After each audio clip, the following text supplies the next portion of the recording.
9 de la noche con 34 minutos y platiquemos de la hipótesis de sacar al ejército. Pero no se trata, como bien lo decía Fernando Pereira, de sacar el ejército a las calles. No, en lo absoluto, al contrario, son grupos criminales que quieren sacar al ejército de Sololá.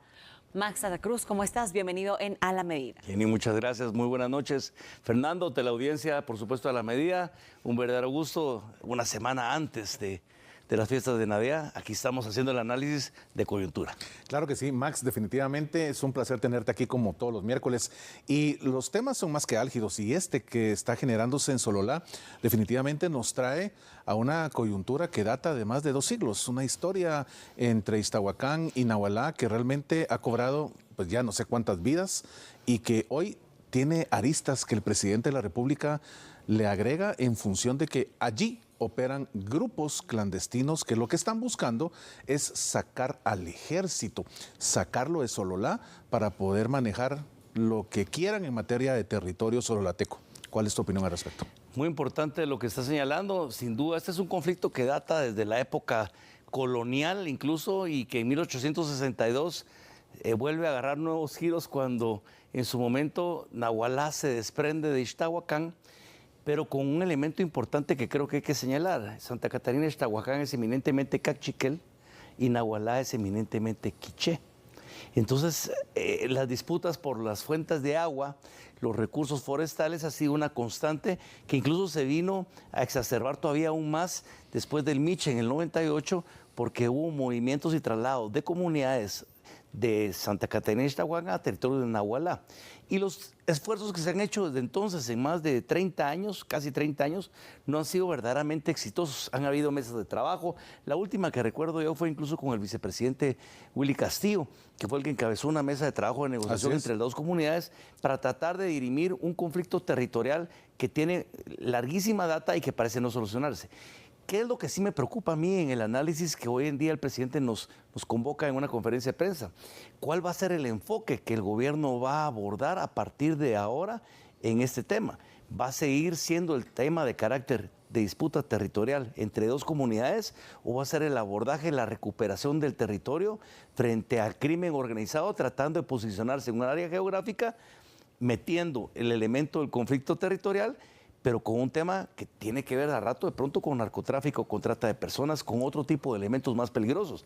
A partir de la identificación de cómo etiquetemos hoy en día ese problema, vamos a tener que encontrar cuáles son las soluciones para el abordaje, claro, si es mayor presencia territorial del Ejército, de la Policía Nacional Civil, si es la recuperación del territorio o si es la continuidad de la instalación de las mesas de negociación para ver los temas territoriales, si eso fuera únicamente el elemento de disputa hoy en día. Y sin dejar por un lado el trasiego de armas, totalmente, que son de alto impacto los que se están manejando en esa área. Ahora, preocupa con esto de que si existe la capacidad de la inteligencia civil por parte de las fuerzas de seguridad civil, pero también existe la capacidad de la inteligencia militar, ¿cómo es posible que estos grupos organizados con presencia territorial llegaron a sentarse cómodamente a este territorio, amenazar el destacamento militar e incluso ingresar armas de grueso calibre con lanzamisiles, incluso mencionaba el propio presidente, exacto, y que nadie se enteró ni nadie qué pasó y que nos estamos enterando de lo que pasó cuando las consecuencias ya cobró la vida de al menos, unos dicen 5, otros dicen 11, 12 personas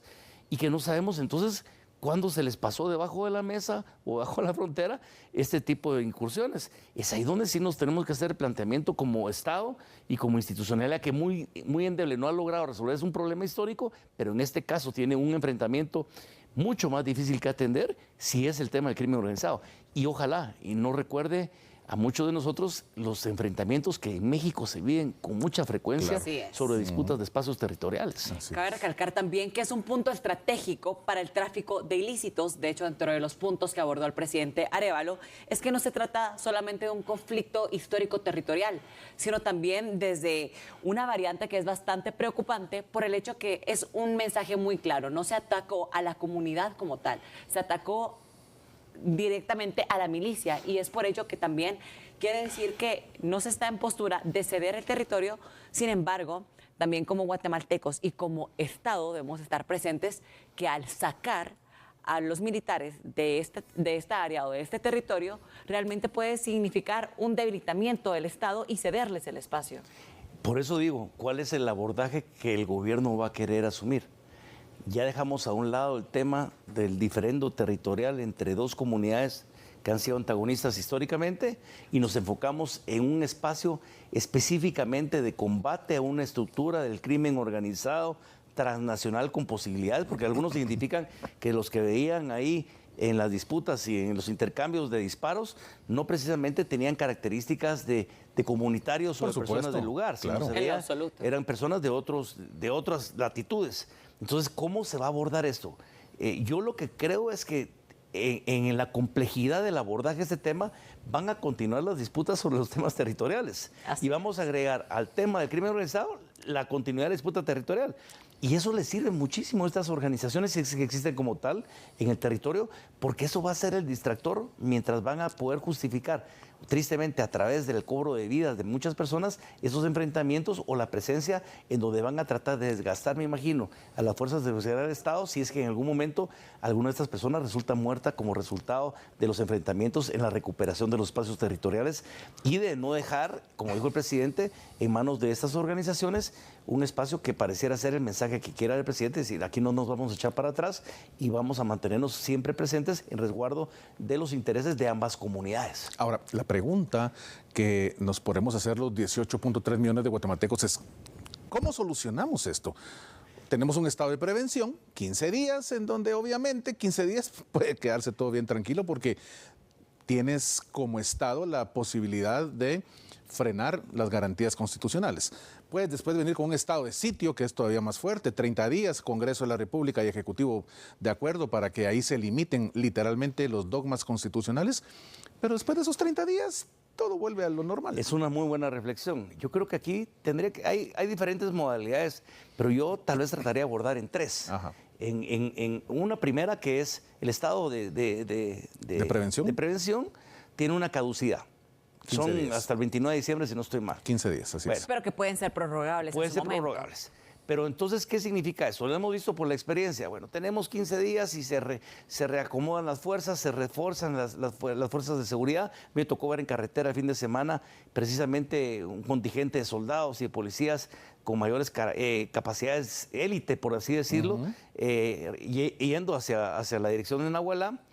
¿Qué va a pasar? Van a mantener esta presencia durante 6 meses más, 1 año, 2 años, hasta que se combata la razón principal, que es el grupo organizado. Si ya lo logramos identificar de dónde viene, quiénes son, a qué cártel, si es que de repente representan un interés transnacional, representan, y eso lo vamos a identificar.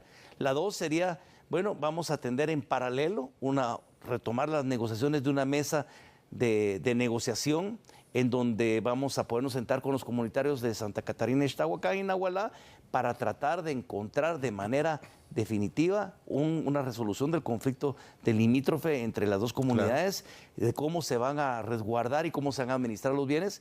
Y la tercera sería una mezcla de las dos. En paralelo, hacer la mesa de trabajo para tratar de no generarle más combustión o más leña al fuego de la conflictividad hoy en día y evitar que haya más personas muertas sobre todo.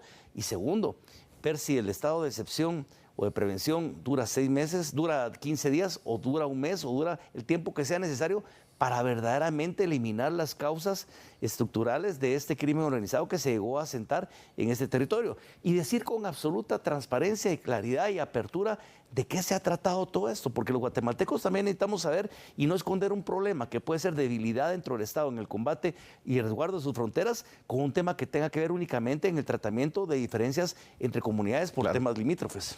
Que de hecho es un ataque organizado y sostenido, como bien lo mencionas, no sabemos cuánto tiempo pueda durar y que de pronto no solamente es del gobierno actual, esto viene desde hace mucho tiempo atrás y hay que darle la continuidad que se necesita. Por otro lado, ¿qué opinas al respecto? Que todo esto sea muy pertinente de frente a las próximas elecciones, que sabemos que ya también se vienen agrupaciones, que de pronto hay otros intereses que están de por medio y que simplemente no están a la vista de toda la población guatemalteca. Sería gravísimo si realmente en algún caso tanto los poderes locales a nivel de las comunidades de municipios o los comudes, que sean los consejos municipales de desarrollo o el Consejo Departamental de Desarrollo, o bien diputados distritales, o bien quien les interesa aspirar a un cargo de elección, utilizar un tema que al final de cuentas tiene raíces profundas, que pueden ser históricas o pueden ser muy actuales, dependiendo de la debilidad del Estado por el tema de la presencia de estructuras de crimen organizado, como un elemento de campaña o de uso político. Claro. Sería vender a la población. Sin duda, porque al final de cuentas ponen a la población como carne de cañón frente a un objetivo político. Yo creo que aquí la seriedad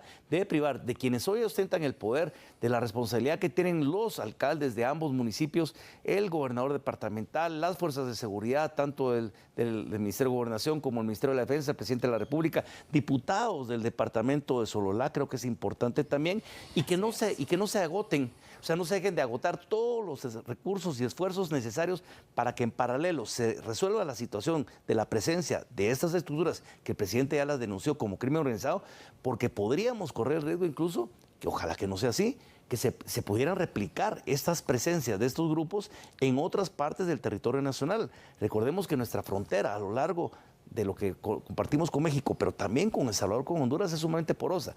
Y hoy en día en el combate, lo que México hace a estas estructuras del crimen transnacional, de cárteles, pero también lo que ha sido exitosamente en El Salvador un modelo de gestión sobre el tema de seguridad, Honduras todavía que está en un impasse, pues de pronto Guatemala se vuelve el jamón del sándwich. Claro, y ahí es donde podríamos empezar a sufrir consecuencias que nadie quiere en esta Guatemala, que ya tiene por sí muchos problemas que resolver. Estimado Max, realmente muchas gracias por esta explicación desde tu experiencia y sobre todo poder aclarar cómo esta situación que se vive en este miércoles va sumando en esas experiencias que nos vienes a generar con tu opinión cada miércoles aquí en A la Medida. Muchas gracias por haber estado con nosotros. A ustedes por el espacio y la oportunidad, y aprovecho, si me permiten, desearles a todos muy felices fiestas de fin de año y que por supuesto la paz y el mejor deseo de poder construir una Guatemala distinta sea siempre un compromiso que a partir de enero lo impulsemos todos.